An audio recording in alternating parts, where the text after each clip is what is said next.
Bora fazer a tag dos 50%? Agora que oficialmente começou junho, terminou o primeiro semestre, é legal de fazer esse review dos livros que eu li até agora. E pra mim é bem interessante porque eu acabo lendo muito menos no primeiro semestre do que no segundo. Porque no primeiro semestre tem os playoffs da NBA e eu leio muito à noite, e é justamente o horário que passam jogos, então eu não consigo fazer as duas coisas, eu acabo não conseguindo ler tanto como eu gostaria ou tanto como eu costumo ler. Então eu acho que vai ser bem legal fazer esse review pra eu conseguir ver quais leituras eu fiz até agora e voltar nesse vídeo no final do ano pra ver quais livros eu mudaria, o que eu acrescentaria aqui nessa lista. Essa tag eu vi num vídeo da Kabuka, então eu vou usar as categorias que ela utilizou. Mas pelo que eu entendi, tem outros criadores que usam outras categorias nessa tag. E aí eu fiquei muito curiosa pra saber quais seriam elas. Então se você conhece outro influenciador literário que fez essa tag, mas com categorias diferentes, marque ele nos comentários pra eu ver esse vídeo, ok? Mas bora começar. A primeira categoria é o melhor livro que você leu até agora. Nessa categoria eu vou colocar o Não Aguento Mais, Não Aguentar Mais, como os millennials se tornaram a geração do burnout. Não exatamente porque é a melhor escrita, a melhor história, mesmo porque não é uma história, não ficção, mas pelo que esse livro me ajudou. Eu passei recentemente por um processo de burnout que foi muito cansativo, como o burnout propriamente é, mas que foi muito difícil de eu entender que o trabalho estava me prejudicando de alguma maneira, porque a gente costuma valorizar muito o trabalho. E aí esse livro me ajudou muito a entender da onde vinha esse burnout e que não era só do trabalho, na verdade, era todo um estilo de vida, um cotidiano e uma estrutura de sociedade que muitas vezes leva a gente ao adoecimento. Então ele ajudou muito a me entender e a entender esse momento de vida que eu tava passando. E fez eu me sentir um pouco menos louca, pra ser bem sincera. A segunda categoria é a melhor sequência de série. E eu vou colocar aqui um livro que não é exatamente uma sequência porque é o livro antes. O Hobbit, ele é um livro individual, ele foi escrito como um livro individual, mas logo depois veio O Senhor dos Anéis. E O Senhor dos Anéis continua a história que tem aqui. Então ele é um livro de uma série, mesmo que ele não tenha sido escrito para estar numa série. E de verdade é uma leitura muito gostosa e é uma história muito interessante. Quando eu peguei pra ler o Hobbit eu achei que ia ser uma leitura muito difícil, muito lenta, porque é um livro de 1930. Mas é muito o contrário, é super animada, muito engraçada, muito agitada, é uma história com muita aventura e muita ação. E eu amei ler cada segundo desse livro. Próximo livro é O Melhor Livro Nacional. E esse não tinha como não ser A Arma Escarlate. Aliás, esse livro era pra estar também na primeira do melhor livro que eu li até agora, mas também na segunda, porque é um livro de série, e essa deve ser a melhor série que eu vou ler em muito tempo. Por enquanto eu só li o primeiro livro, vão ser 5 ao total, a autora ainda tá escrevendo, e ele foi descrito como o Harry Potter brasileiro. Só que eu não acho que seja essa a melhor definição. Eu acho que na verdade enquanto estava se passando o Harry Potter na Inglaterra, o que estava acontecendo no Brasil? E aí aqui a gente vai conhecer a história de um jovem bruxo, que é o Hugo Escarlate, que é um dos personagens mais bem escritos que eu já li em muito tempo. E aí vai contar a história dele entrando pra escola de magia e bruxaria do Corcovado, conhecendo esse mundo de magia e tentando se adaptar a esse universo. Só que com um gostinho brasileiro de fazer as coisas. O que deixou tudo muito mais interessante, muito mais real e muito mais divertido. De longe, a minha maior recomendação desse ano, A Arma Escarlate, com certeza, se você puder ler esse livro. Próximo, vamos para o livro mais desconfortável. E eu adorei essa categoria porque foi justamente o que eu senti quando eu tava lendo esse livro. Esse daqui é Cold Springs, foi o primeiro livro que o Tio Rick escreveu, ele foi publicado lá em 2003, eu acho. Antes de Percy Jackson, antes de Trade Namar e de qualquer outra escrita com fantasia e mitologia. E aqui a gente vai acompanhar mais ou menos 2 personagens juntos. Um deles é um tipo de segurança e instrutor de uma academia paramilitar para jovens que fazem uso de substâncias ou que tem qualquer outro tipo de comportamento errático.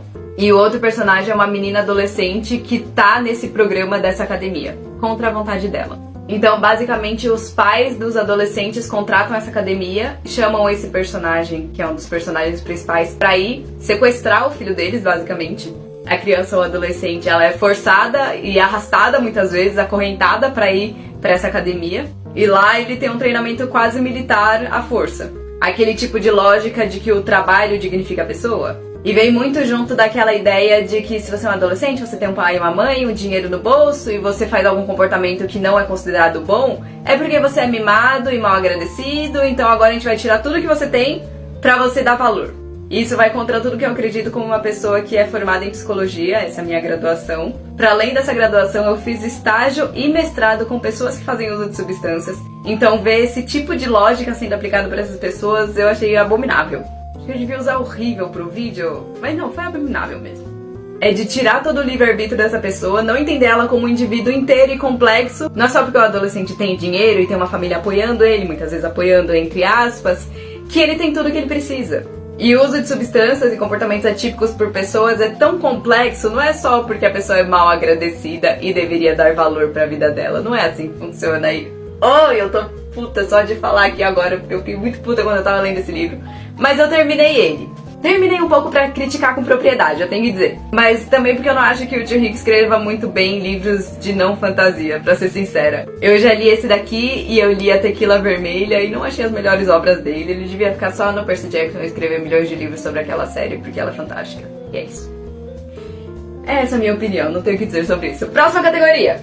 Agora a gente vem com o livro mais surpreendente e pra mim foi A Fuga da Biblioteca do Sr. Limoncello. Pra mim foi surpreendente porque eu esperava um livro infantil, um livro de crianças, e foi muito mais divertido do que eu achei que seria. Um tanto mais complexo e bem mais interessante do que um livro infantil seria. Eu inclusive fiz um vídeo aqui pro canal dele, eu fiz um vídeo sobre quase todos os livros que eu tô falando aqui, então se você quiser saber mais dessas histórias, dá uma olhada lá no meu perfil. Mas eu fui surpreendida positivamente, então é por isso que ele tá aqui nessa categoria agora. O próximo é o lançamento do primeiro semestre, que eu ainda não li. E aí eu não li porque eu não tenho ele e fiquei aqui com a imagem deste livro, que é O Desafio dos Semideuses. Eu tô com muita vontade de ler esse livro, porque primeiro que ele foi panfletado como uma mistura do Percy Jackson com os Jogos Vorazes, porque não tem como dar errado. Não tem como dar errado, mas eu acho isso mínimo, então vamos focar na parte positiva da coisa. Mas também porque ele é um livro que foi escrito com a linguagem neutra, e é o tipo de linguagem que eu queria aprender mais sobre. Eu adoro como as línguas são inventadas, então elas são fluidas e elas estão sempre crescendo ao longo do tempo. E aí há um bom tempo já que eu tô tentando me adaptar à linguagem neutra, mas é complicado você aprender uma língua, ou uma variação da língua, sem você ter contato com ela. Então eu queria ler esse livro também pra ver como funciona de verdade essa linguagem e pra ver se eu consigo me adaptar e acrescentar ela mais no meu vocabulário. Infelizmente estou desempregada nesse momento, então ainda não comprei esse livro. Quando eu comprar eu vou ler e daí eu falo aqui pra vocês o que eu achei dele. A sétima categoria é o maior crush literário. E aí pra mim essa categoria foi bem complicada porque eu não leio romance. Eu leio muito pouco romance. Normalmente eu leio um romance quando ele tá dentro de outro gênero que eu queria ler. Então um drama com romance, uma fantasia com romance, aí eu leio. Mas eu nunca vou atrás de um livro de romance. Então é difícil de eu imaginar também um crush, um cara que eu me sinto atraída em livros quando ele não é apresentado assim.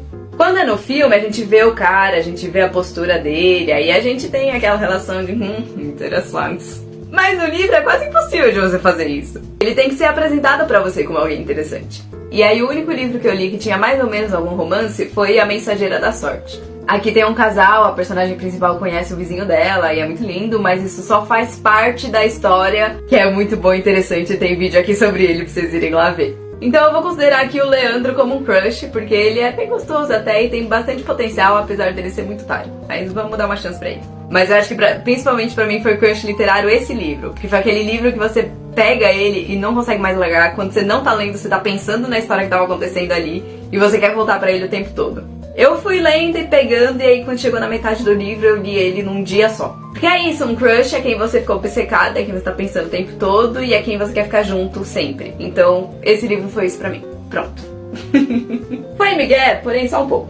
E o oitavo livro é o livro mais aguardado do segundo semestre, que vai sair esse mês, daqui a 2 semanas mais ou menos, que é O Sol e a Estrela, o nosso livro Solângelo. Eu tô muito empolgada pra ler esse livro, eu amo esse casal e eu amo eles dois juntos, eu quero muito saber o que vai acontecer e eu estou explodindo porque teve spoilers, mas eu tava fugindo de todos eles, então eu quero ler logo pra eu conseguir saber essa história de uma vez. Além de que depois de muito tempo a gente vai voltar a ter um livro do Tio Rick sendo publicado, vai sair mais um esse ano, em setembro, que é o Cálice dos Deuses. Então é muito gostoso como uma fã você ter mais livros do autor que você gosta tanto.